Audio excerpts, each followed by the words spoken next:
Yeah, one of the things that keeps coming up, and I'm surprised because you think that the horse would be dead by now, is that this whole street versus sport thing is still alive and kicking. And Yeah, yeah, good Lord, man, I'm like, are you kidding me? Like the most aggressive, violent, prone to violence individuals I know are in the sports, in MMA and boxing and wrestling and to some degree judo, jiu-jitsu, and it's like, where do you think those guys gravitate to? Because it's like they finally figure out like this is the only place a guy like me, or what, speaking for them, like a hmm guy like me is ever going to be able to make a living is like beating the crap out of other people and not going to prison. You're you right. know so so it's like, and then I'm always thinking too, like, where do you think boxing gyms and fight gyms are always located? They're always in the bad parts of town. Like,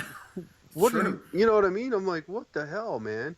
Like, I don't get it. So, these guys that go on and on about that kind of stuff, I just think, either we're not communicating effectively with one another, or they just are just determined to not see the truth. Like hmm it's really pretty simple, man. I know jiu-jitsu is a gentle art, but I've got scars and surgeries and busted joints and everything else from this gentle art, Yeah, man. me There's not a too. whole lot. Yeah, exactly. There's not a whole lot gentle about it, man.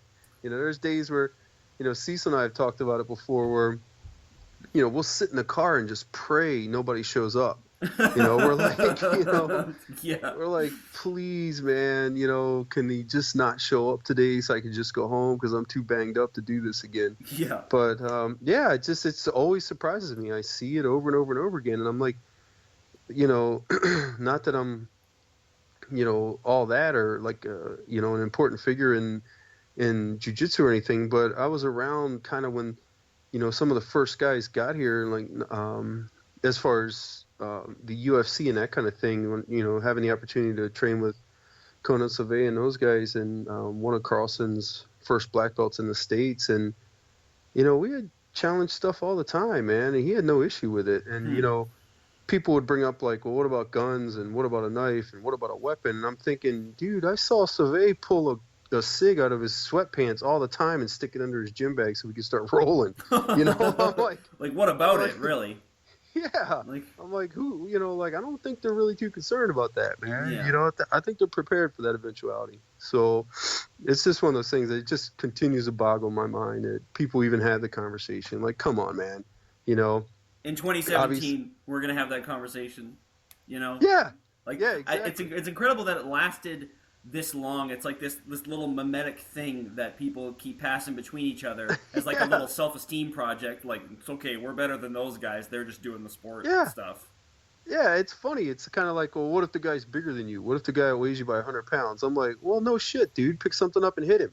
Like, why Yeah, would you? You know what I mean? Like, right. what are you thinking, man? Of course, like, if the guy's like that much bigger than you, or what if he has friends? I'm thinking, okay, well then run, Yeah, or pick something up, yeah. man. Go to work, dude, or grab something off your belt and go to work. It's you're outnumbered. That's disparity of Mm-hmm. force. You're good to go, dude. Go Mm-hmm. to work. But a lot of people are. I don't know why they think that's like this, Rubik's cube that I'm not going to be able to solve if they drop it in my lap. Like, no, dude, I've already thought about that. Right. It's like if like if he suddenly bites you, you're just gonna be like, shit, I had no plan for this. Yeah, exactly. Yeah, dude just put his finger in my eye. That's never happened before. Yeah, Never thought about that. yeah. It's not like It's that like, happens what? all the time.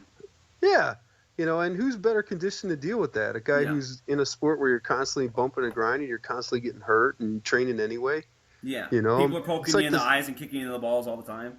Yeah, it's like this happens, dude. You ever had somebody, knee slide your guard? I'm like, yeah, dude, that's where you get kneed in the junk all the time. Directly, yeah. Like you learn to deal with it. It's like just roll on, man. But yeah, it's funny, dude. It's the same old, same old. It's just I don't know what it is, man. I don't know if it's just because people want to be different. Like if I accept that combat sports are effective and I start training them, then I'm no longer different. I'm no longer special. Yeah, it's weird, man. It's like if I hit a Ichimata and I throw a dude through the wall, is that sport or street? Exactly. You know what I mean? Like, you tell Exactly. me.